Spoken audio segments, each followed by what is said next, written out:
দেখুন সেরা Bangla originals. Click download নাও। চলি পার্থ, আবার কবে দেখা হবে?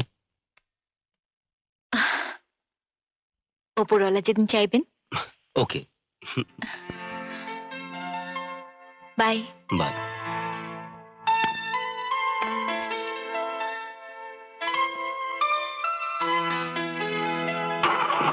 তোর কোয়ার্টারে কটা ঘর? মা 5টা ঘর, তাছাড়া খাবার ঘর, শোবার ঘর সব আলাদা আলাদা। বলছিলাম তোর ইন্দ্রজিৎ মামার কি হবে? কেন মা, এখানে যেমন থাকতেন আমাদের সঙ্গে ওখানেও থাকবেন আমার কোয়ার্টারে? না, আসলে কোনো রক্তের সম্পর্ক নেই তো, তাই ভাবছিলাম।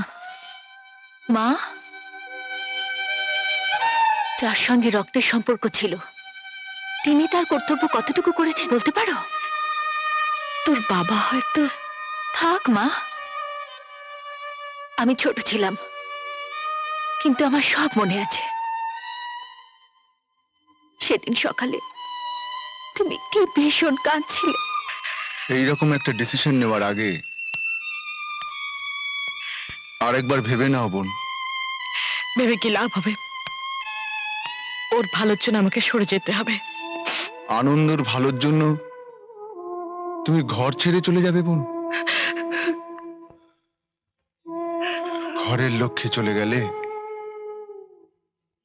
অলক্ষ্যেই তো রাজত্ব করে বোন। করুক, তবু আমার স্বামীকে নিয়ে লোকে অকথা কুকথা বলবে, আমি চাই না।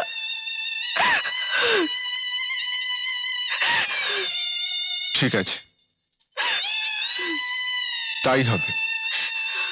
তবে যাওয়ার আগে আমি একবার শেষ বোঝাপড়া করে তবেই যাব। বোঝাপড়া হ্যাঁ, কার সঙ্গে করবে দাদা? আনন্দের সঙ্গে। আমি নিজে রিনার বাড়িতে যাব। তুমি তুমি আবার অপমানিত হতে যাবে?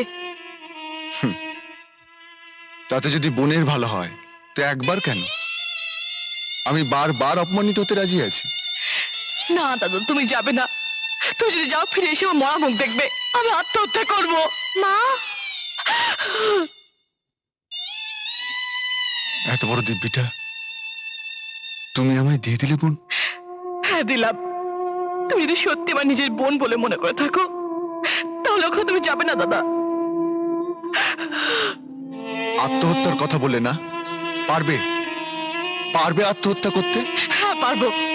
তুমি দেখতে চাও? তোমার গর্ভে যে নতুন প্রাণের সঞ্চার হয়ে আছে, সে যদি ছেলে হয়? যদি ছেলে হয় তাহলে আমি তোমায় বলবো যে তাকে তার বাপের হাতে তুলে দিয়ে এসো। যে তার বংশ রক্ষার জন্য এত কাণ্ড করলো, সে তার বংশধরকে নিয়ে সুখে থাকুক। বোন, এখন তুই বলো তো, আমাদের থাকার ব্যবস্থা করতে পারবে কিনা? হ্যাঁ, পারবো। অচলা,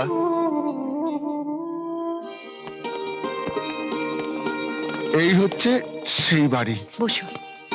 এখন থেকে যেখানে তোকে থাকতে হবে। ওহ, ঘরদোর একেবারে নোংরা। আচ্ছা, আমি বাইরে গিয়ে বলে দিচ্ছি পরিষ্কার করে দেওয়ার জন্য। ও হ্যাঁ, শোন, এক কাজ কর, আগে বরঞ্চ আমরা সব গোছগাছগুলো করে নি, বুঝলি? অবশ্য ও বাবা, বেলাও তো অনেক হয়ে গেল। এই চল, সামনে একটা হোটেল আছে, ওখান থেকে আগে খেয়ে আসি। হ্যাঁ গো দাদা, ও দাদা, বলি ব্যাপারটা কি? আচ্ছা, বাড়ি ভাড়া দিয়েছি বলে কি আমরা একেবারে অচ্যুত হয়ে গেছি? কেন দিদি? তাহলে ওই হোটেলে যাবার কথা বলছিলে কেন? হ্যাঁ, ও কি আশ্চর্য। আচ্ছা, আমি কি এবেলা দুমুঠো ফুটিয়ে দিতে পারি না? আহারে, দুধের শিশু। আচ্ছা, ওরা কিনা হোটেলে খেতে যাবে? যত্তসব। হ্যাঁ ভাই, তোমার নাম কি? প্রতিমা, প্রতিমা ব্যানার্জি। প্রতিমা ব্যানার্জি? বামুনের বউ হয়ে তুমি হোটেলে খাবে? আমার পাপের বোঝা বাড়াবে? বলি, ওগো শুনছো? এদিকে একটু শুনে যাও গো। আহা মনোরমাদি, কি? আবার কালিদাকে ডাকা কেন? কারণ একটা নিশ্চয়ই কিছু ঘটেছে। কালী দত্তর বউ এমনি এমনি ডাকবে? বামুনের বউ আমাদের বাড়িতে প্রথম এলো আর বলে কিনা হোটেলে গিয়ে খাবে। তাই কি কখনো হয়? না না, একদম নয়। আগে ঘরদোর পরিষ্কার হোক। সবাই আমাদের ঘরে চলো। খাওয়া দাওয়া সব ওখানেই হবে। না শোনো, হ্যাঁ? ওরা কপাল আমার। হ্যাঁ গো, বিছানাপত্র এনেছো কিছু? আচ্ছা, অতটুকু চৌকিতে দুজনে শুতে পারবে? দুদিনেই তো মাথা ফাটাবে। ওগো শুনছো? হ্যাঁ শুনেছি, এক্ষুনি ব্যবস্থা করতে হবে, নইলে আমারই মাথা ফাটবে। হ্যাঁ হ্যাঁ আমারই মাথা ফাটবে, এক্ষুনি ব্যবস্থা করছি।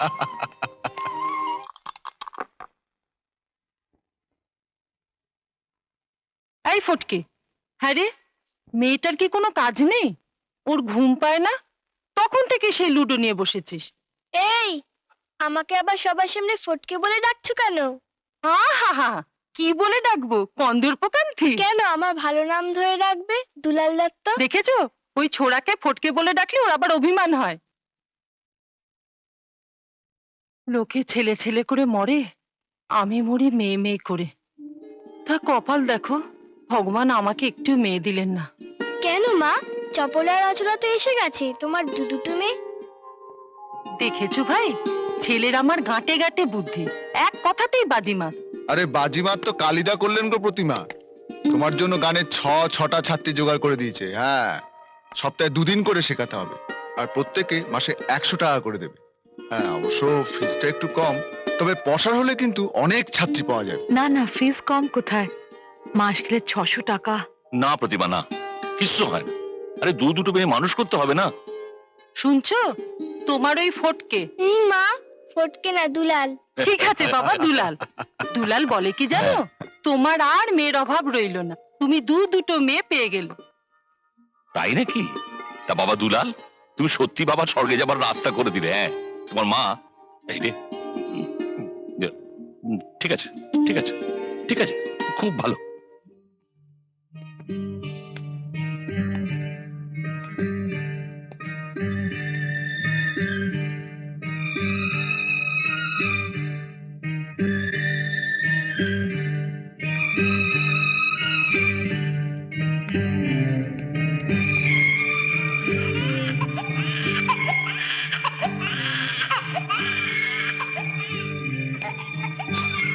কি খবর ডাক্তার? আপনার বোনের মেয়ে হয়েছে, আর মাও মেয়ে খুব ভালো আছে। আচ্ছা, আজকে আসি আমি। আবারও মেয়ে? মা, হুম? বোনের নাম কি হবে? রিক্তা। রিক্তা? তা এত নাম থাকতে শেষ পর্যন্ত রিক্তা কেন? তোমার কি সব মনে আছে? আমার সব মনে আছে মা। তখন ছেলে মানুষ ছিলে, কিন্তু এখন তো বুঝতে পারছো রিক্তা নামটা কেন রেখেছিলাম। আচ্ছা মা, এখন তো আমি কোয়ার্টারে সবাইকে নিয়ে থাকতে পারি? থাকতে পারো। তাহলে কলকাতায় হস্টেলে রেখে রিক্তাকে আর পড়াতে হবে না, ওকে এখানে নিয়ে এসো। কিন্তু বছরের মাঝখানে ও এখানে ভর্তি হবে কি করে? মা, তোমার মেয়ে সুপারিনটেন্ডেন্ট অফ পুলিশ, একটু কিছু তো ক্ষমতা আছে। তাছাড়া চুচুড়া থেকে কলকাতায় ডেলি প্যাসেঞ্জারি করা কোনো ব্যাপারই না। তোমার বড় মেয়ে আর মেজো মেয়ে তো তাই করেছে। ঠিক আছে, তাহলে তুই রিক্তাকে একটা চিঠি লিখে দে।